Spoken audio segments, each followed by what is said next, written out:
कधीच नाही चुकणार तुमचे फेवरेट टीव्ही शोज झी5 सोबत, तेही एकदम फ्री। दिप्पी तू काय करू राहिली? दिप्पी तुला कळू राहिलं का? तुझ्या घरात आहे ना 9 रुपयासारखी फिरू राहिली दिप्पी.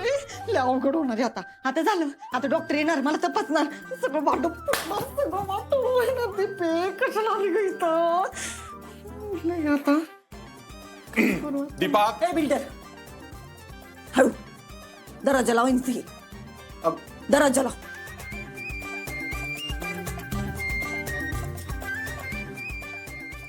काय काय करायचं साहेब आता? काय करायचं आता? तुम्ही म्हणत होते ना मी सगळं सांभाळून घेतो. आता काय झाला? ढगात गोळीबार करून झाला? करार कुठं आहे साहेब? मी इथं. अगं दीपा हळू बोल जरा तू. हळू बोल. काय हळू बोल? काय झालं की हळू बोल? पाच झाला आता. साहेब ऐका ना, तुम्हाला समजून राहिलं का? तुमच्या लक्षात आहे का? तुमच्या बायकोचा ऍक्सिडेंट झालाय, माझा नाही. मी दीपा आहे, मी एकदम ठणठणीत बरी आहे. डॉक्टर येऊन राहिले घरी. साहेब तुम्हाला कळून राहिलं का हो? झाला गोंधळ घालून झाला. झालं म्हणजे साहेब अहो मी एवढं बोलून राहिले, तुम्हाला काहीच वाटत नाही राहिलं? अगं दीपा डॉक्टर तपासायला येणार आहे, त्याचा अर्थ असा नाही ना की आपण सापडणार आहे. मी आहे ना. तुम्ही आहे ना? मग खाली तुमचं ऐकलं कोण नाही? अगं कारण सगळ्यांना अप्पीची काळजी आहे दीपा. आणि बघ तू तुझा असा कॉन्फिडन्स ढळून देऊ नको हा. तू धीर सोडू नको. हे बघ सगळ्या खेळाचा पट्ट्याबोळ होईल. अप्पी येईपर्यंत मला हा खेळ चालू ठेवायचा आहे बाई. चालू ठेवायचंय. आणि माझं काय? तुझं काय तुझी तयारी म्हणली होतीस ना, म्हणून तर खेळायला सुरुवात केली ना. माझी तयारी मी अगं या गाड्यावर बसून किती दिवस कमवणार आहेस? हा? ती पोरं मोठी झाल्यावर कुठं आणणार आहेस पैसे? मी सांभाळून राहिले नंतर ना. आणि या चिली पिलीला सोडून मी कुठे बी जाणार नाही.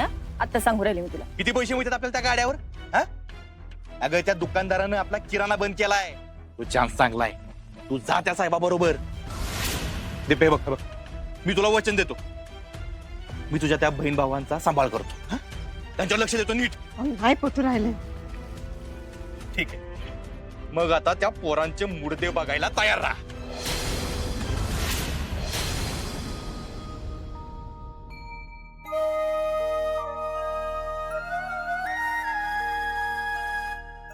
काय तुझं काय? माझी हाय तयारी साहेब. हे अवघड हो साहेब. अगं हे अवघड नाही, तुला वाटते तेवढं सोपं आहे सगळं. तू कशाला टेन्शन घेतेस? मी घेईल ना सांभाळून सगळं. मी करार करू राहिली का तू? ए दीपा ऐक ना, बघ डॉक्टर येणार आहे. तू असा कॉन्फिडन्स तुझा ढासळून देऊ नको ना. ऐक ना, तू शांत राहा. कसं काय आता? मग मला एक सांग, डॉक्टर आल्यानंतर तू काय सांगणार आहेस? ऐका ना, माझं सगळं पाठ आहे. ते ऍक्सिडेंट सगळं पाठ. तुम्ही सांगितल्याप्रमाणे शब्द पाठ केलंय. मी एकदम फिक्स मध्ये रेडी. तुम्ही मला सांगू नका आता काय करायचं. डॉक्टरांना काय सांगायचं ना हे तुम्ही तुमचं बघा. ठीक आहे, मी घेईन सगळं सांभाळून.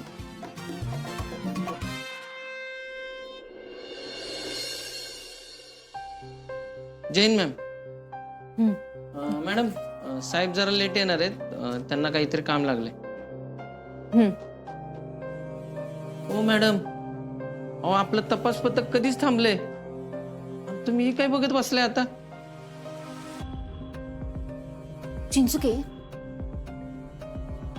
त्या दिवशी अर्जुन तुमच्यापासून नेमका कुठे वेगळा झाला होता?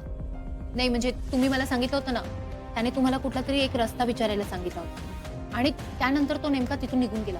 हा ते होय. अहो मॅडमचा ऍक्सिडेंट झाला होता का नाही, त्याच्या पूर्वे बाजूला मासोळी म्हणून गाव आहे. तिथनं जरा पुढे गेलं की 2 वस्त्या लागतात. साहेब म्हणले तू ह्या बाजूला जा आणि मी इकडे जातो. साहेब तिथून गेले ते गायबच झाले. म्हणजे नरसोबाच्या वाडीला जाणारा रस्ता, राईट? अहो मॅडम, अहो तुम्ही का म्हणून ही चौकशी करत बसलाय मला काहीच कळण झालंय. अहो आपल्याकडे इतकी केस पेंडिंग आहेत, नवनवीन केसेस येतात, ती कामं राहिलं आणि नको ती कुठं डोक्यात घेऊन बसलाय हो तुम्ही. तसं नाहीये चिंचू. मी तुम्हाला आधी म्हटलं होतं ना, या सगळ्यात मला काहीतरी गडबड दिसते. म्हणजे बघा ना, अर्जुन अपर्णा मॅडमला शोधायला गेला तेव्हा पण तो एकटा होता. तो अपर्णा मॅडमला घेऊन आला तेव्हाही तो एकटा होता. आणि त्या दिवशी जाताना त्याने जाणून बुजून तुमची नजर चुकून गेला होता. हो काय बोलताय मॅडम? अहो जाणून बुजून शक्यच नाही. अहो जाणून बुजून साहेब मला सोडून जाणारच नाहीत. त्यांना एक नाही तिकडे काहीतरी वाटलं असेल म्हणून साहेब तिकडे गेले असतील बघा. हे बघा चिंचुके, तुमचा अर्जुनवर विश्वास आहे ही गोष्ट मान्य आहे मला, पण या सगळ्या गोष्टी मला काहीतरी वेगळं सुचवत आहे. मुळात अर्जुन पोलिसांना न सांगता अपर्णा मॅडमला शोधायला का जाईल? मॅडम साहेबांना आहे ना त्यांच्या कामासमोर काहीच दिसत नाही. उगा त्यांच्यावर शंका नका घेऊ. चिंचुके, त्या दिवशी आपण अर्जुनला जवळपास 20 कॉल केले असतील. त्याने एकही कॉल अटेंड केला नाही किंवा आपल्याला रिप्लाय सुद्धा दिला नाही. चिंचुके, मी एक पोलीस आहे आणि माझ्या समोर जर संशयास्पद गोष्टी दिसत असतील ना तर त्या मी इग्नोर नाही करू शकत. अहो साहेबांनी जीवाचं रान करून अपर्णा मॅडमला शोधून आणले आणि तुम्ही नको ती गोष्टी डोक्यात घेऊन बसलाय. मला सांगतो अपर्णा मॅडम घरी आल्यात. आता नको ते फाटे फोडू नका या गोष्टीला बरं. चिंचुके, माझ्या डोक्यातल्या शंका मला शांत बसू देत नाहीयेत. मी माझ्या कामात कधीच कमी पडत नाही चिंचुके. आणि अपर्णा मॅडमचा जिथे ऍक्सिडेंट झाला होता तिथे असं एकही गाव मी सोडलं नव्हतं की जिथे मी स्वतः गेली नव्हती अपर्णा मॅडमला शोधायला. पण तरीही त्या मला सापडून येत, ही गोष्टच मला पटत नाहीये चिंचुके. अहो मॅडम, आपल्यामुळे ना साहेबांच्या अडचणी वाढल्या ना तर साहेब लय दुखावले जातील. आणि मला माहितीये साहेबांनी जी केलं असेल ना ती चांगल्यासाठीच केलं असेल. त्यामुळे नको ती खूप डोक्यातनं काढून टाका बरं तुम्ही. नाही चिंचुके, इथे मला अर्जुनच्या यशाचे नाही तर मला माझ्या अपयशाचे कारण शोधून काढायचे. म्हणजे नक्की काय म्हणायचंय तुम्हाला? हे गाव चिंचुके, या गावात नेमकं त्या दिवशी काय घडलं होतं ना ते जाणून घ्यायचंय मला. स्वप्नील, बघ की डॉक्टरांना किती वेळ आहे. हा विनू बाबा, डॉक्टर आले. हा या डॉक्टर हा, बसा. बस. नमस्कार स्वप्नील सर. नमस्ते. खूप अर्जंटली कॉल केला. हो डॉक्टर, काय अपर्णाला अजून बरं नाही वाटत आहे ना, त्याचीच काळजी वाटते आम्हाला. हो, अंदाज आलाच मला, म्हणूनच मी लगेचच निघाले. डॉक्टर, कसं आहे, आप्या जरा पहिल्यासारखी मनमोकळी वागत नाही हो. नाही म्हणजे अपघातापासून ती स्वतःच गुंतलेली असते. आम्हाला वाटते तिला जरा अपघाताचा धक्का बसलाय. ही लक्षणं पोस्ट ट्रॉमॅटिक डिसऑर्डरची आहेत. खरं तर मला आधी त्यांना पाहावं लागेल. त्यांना बघितल्याशिवाय, त्यांच्याशी बोलल्याशिवाय त्यांना नक्की काय होतंय हे मला सांगता येणार नाही. डॉक्टर, या आजारामुळे काही काळजी करण्यासारखं नाही ना? नाही नाही, एखाद्या अपघातानंतर किंवा घटनेमुळे धक्का बसल्यानंतर माणूस असं वागतो. त्या गोष्टी आठवल्या तर कधी कधी जास्त त्रास होतो. अपर्णा मॅडमच्या डोळ्यासमोरून त्या गोष्टी जात नसतील, त्यामुळे हे होणं साहजिकच आहे. डॉक्टर, अहो आम्ही जमेल ती काळजी घेतोय त्यांची.